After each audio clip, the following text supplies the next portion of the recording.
Hello, welcome to this video. Today we're going to be looking at Loop. It's an opportunity to work with your students, to ask questions and then to comment on their responses. So there's lots of sites that allow you to ask questions, but where this differs is it allows you to have a conversation and respond to the answers that are given. So first off, let me just go back to the on the home page. This is what you see. You can create a group, so you can have a group for each cohort of students. This is the free version. So obviously you are slightly limited. So if I click add members to your group, you can see you're limited to 2 teachers and 50 students. And you can invite students by adding their email address. Beware that students will be required to log in.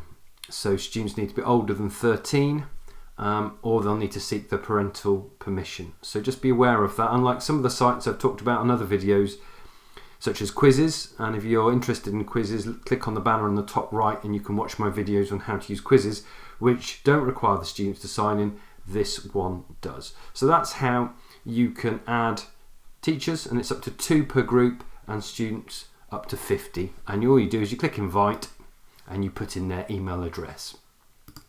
Okay, so that's how you add people, and that's how you create a group. When you create a group, you'll ask for the name of the group as well. So I've got one called James Demo Group, and then all you do is you ask a question. So you've got, it could be any question, so it could be related to the topic that you're teaching. So it could be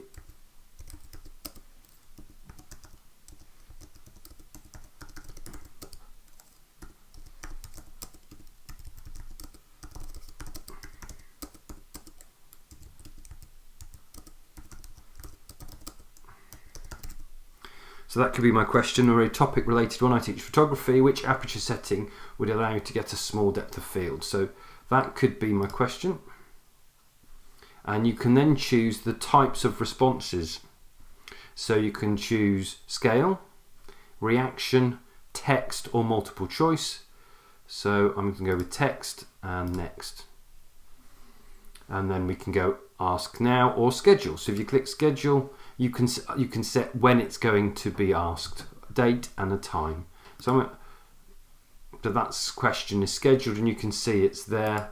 If I click on it, I can actually edit that. And also, when you're doing it, you can also select whether you want anonymous responses. So no, and save. So that question's been updated. If I click there, I can edit the question. I'm happy with the question. So that one has been ready to go. I can change the schedule by clicking on the 3 dots. So I can make that 20 past. Will it let me? No, it seems to be restricted to the half hour is what it seems to be. So anyway, we'll leave that there. So that's how you can schedule a question. So we go back to the group and click ask a question. In addition to the subject specialist questions, you can also pick from the template questions. So you can see few are locked, but you've got a choice of exit ticket, and there's a variety of questions there. There's student reflection, there's class climate, remote learning, and student well-being. So let's go through and pick a couple of those. So that's quite a nice one. We'll have that and hit next. And again, so let's go with a scale on that one, and next, and ask now. So that question is gone out. Let's ask another one. Let's go student reflection this time. So let's go with one thing you learnt from our last assignment. So next. Text is the response that I want, and typically it suggests the response that you'd want, and next, and ask now. So I've got 2 live questions and 1 scheduled question. So if I just toggle across to Chrome, I've got Chrome open in the background, and this is a student view. So this is what the student sees. So they join the group. So I altered that from a text response to a number, which clearly is not the right type, but I can put that in there and submit a response. What is one thing you learnt from last lesson? So I can say how to control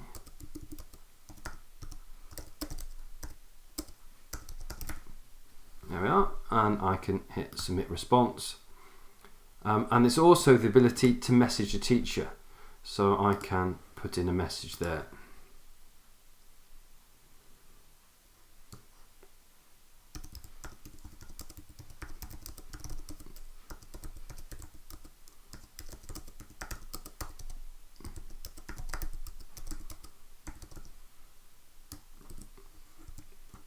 So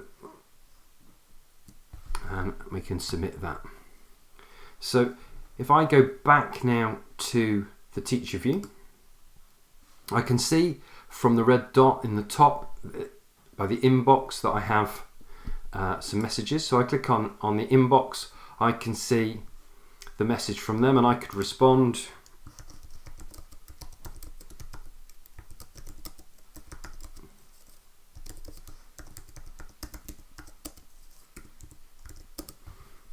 I can respond like that. Can't type today, and hit a response.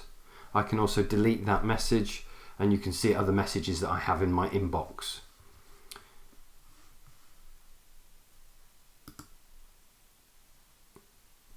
So teacher experience, I can see other classes that I'm in.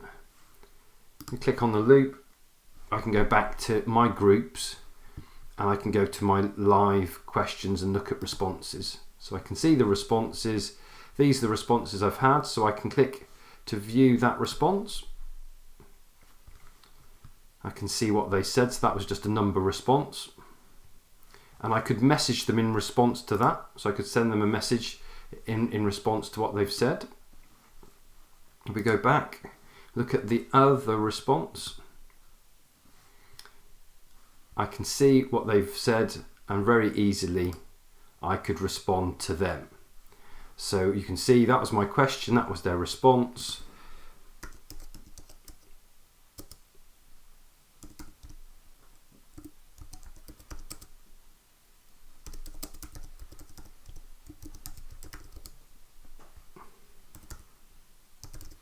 And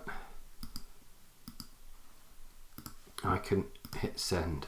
So it's a nice way to ask questions, but also to be able to have that dialogue with the student. So we just go back to the loop again. What I particularly like is the default questions. I think that's really where it's so useful to me in having that student reflection question. And having those questions there very quickly, we can just touch base with the student. I think when we're working remotely, it's so important to be able to just check in and make sure the students are happy and are clear with what's happening in the lesson. If we look at the remote learning questions, we can see we've got a variety here. How easy was it to access your online resources needed for this subject? How was the level of today's work? There's really useful questions. We're going to student well-being. Did you have enough sleep last night? Really sensible questions that you can use. So there you have it, Loop. I think it's a really great way to be having a dialogue with students.